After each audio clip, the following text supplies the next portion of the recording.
Good morning. It's Thursday. It is. And it's a very special Thursday. It is. And while Gemma has an egg, I'll tell you what special Thursday is. Too many. I've sat on one. It's going to melt into the sofa. Oh no. I found it. Cool, that was dramatic, wasn't it? That was a bit stressful, That was a wasn't it? dramatic egg selection process. Oh dear, I'm doing a U. Oh no. Well, while Gemma fails to unpeel her egg... Oh god, you are doing a me, aren't you? Golly. Oh. That's nice. So today, can you remember what type of Thursday it is today? We talked about it very briefly, didn't we, at the beginning of the week? It is, in fact... It's the 1st of April. Put it back for a month, no return. Sorry. See, I should have replaced one of these eggs with like Marmite, shouldn't I, for like a prank for you then? I like Marmite. Oh yeah, that's true. Oh, I've dropped the eggs. Anyway, 1st of April, it's also Maundy Thursday. Now, I always thought the Maundy was like mourn, like you're sad for something, or you like grieve something, yeah. But in fact, it's not, and Gemma's been learning all about that. So Gemma is going to tell us what the heck Maundy Thursday is all about.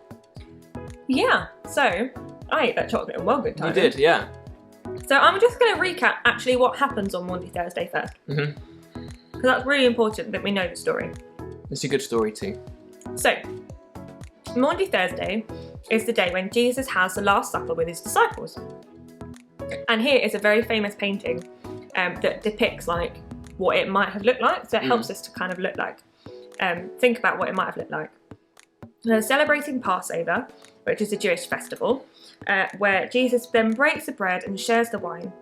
And now this is something that we also do in church to remember that, and to remember Jesus, and we call it communion. There you go, that's a little fact in there for you. During the meal, Jesus also washes the disciples' feet. And Peter is like, no way, Jesus, you're not doing this to me. You can wash everyone else's feet, but you're not washing mine.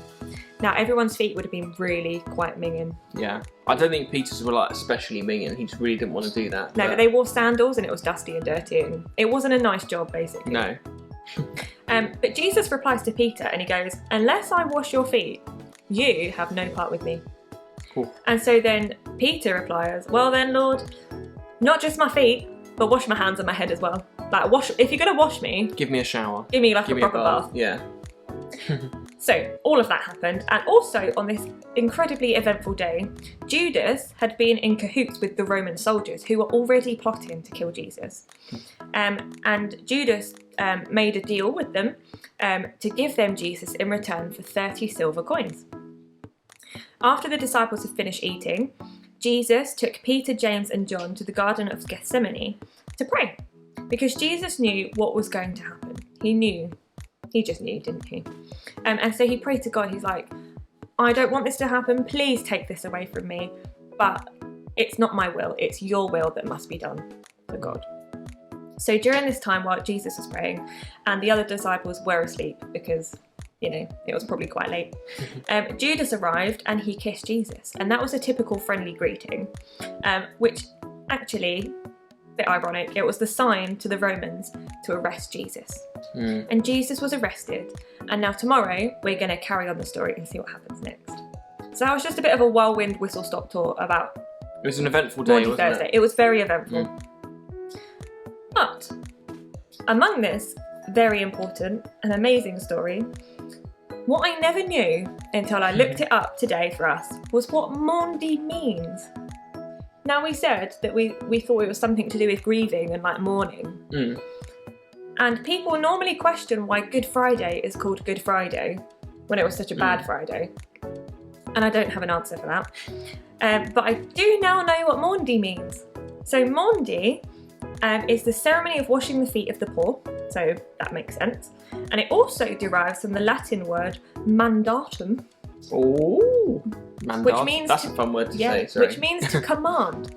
And so in the context of Holy Week, which is this week, not Swiss cheese week, it refers to the commandment that Jesus gave to his disciples while he was washing their feet. And he said this to them: a new command I give you, love one another. As I have loved you, so you must love one another. By this, everyone will know that you are my disciples if you love one another. So Maundy Thursday is just a reminder that Jesus was a very humble guy. He was our servant king. He washed the feet of the poor, and he commands us to love one another. And that's what as Maundy well as Thursday. everything else. But everything else that happened on Maundy Thursday, that is what I think we can take away.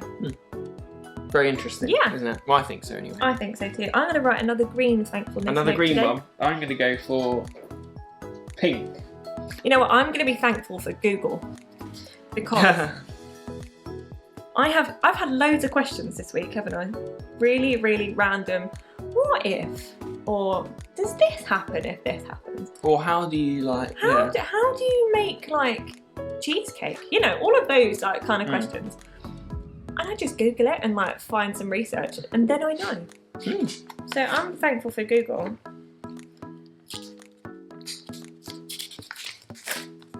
That's something lovely to be thankful for. The internet is very helpful, isn't it? It is very helpful, especially when you're sort of. I mean, some things are not that helpful on Google. You look at it, you're like, well, that's not the answer I was looking for. But most of the time, that's how I found out about Maundy Thursday, and now you guys know. Yeah, bit of a random thing to be thankful for, but yeah, that's good. Oh, you're going to take it? Okay, I was just looking at you. Oh. So, we have learnt today, and I guess we know anyway, that Jesus was the servant king. He was humble, he was loving. So, what can you do today on Maundy Thursday to show your love to those around you? As Jesus commanded us on Maundy Thursday. So let's all go and be more loving.